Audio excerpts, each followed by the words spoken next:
There are some things God will tell you, when you do the math, you press it in calculator, add up.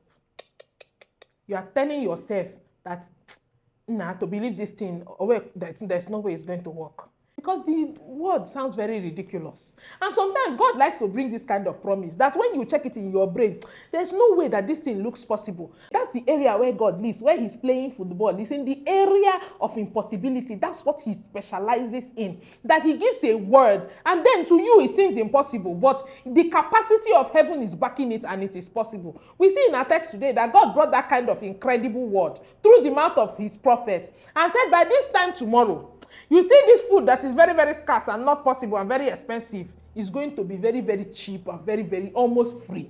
Just like today, they tell you that this rice now that's almost 30,000, that you're going to be packing it in the streets for free.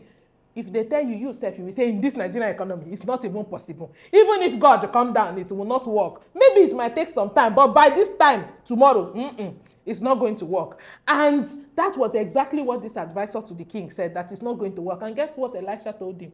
You will see it, but you will not taste it. Because every time you doubt the capacity of God, you might lose out of your miracle. You might be, shut out of it. Because when God says something, you have to believe that it has the capacity to come to pass.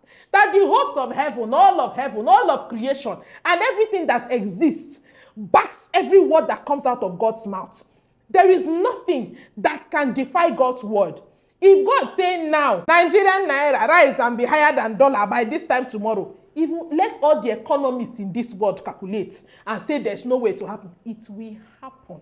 Because what God says, it is permanent and it must be done. And there is nothing that has the audacity to defy his word. So it is better for you and profitable for you to believe God. Because let's even think about it. What do you stand to lose?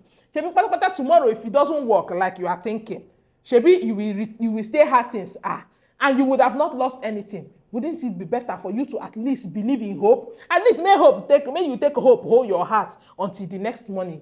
Don't doubt God's word, though. God's word has power. The same word that was able to create this entire world, it can change anything in your life. If God says it, please, bank on it. Go and sleep. It is done.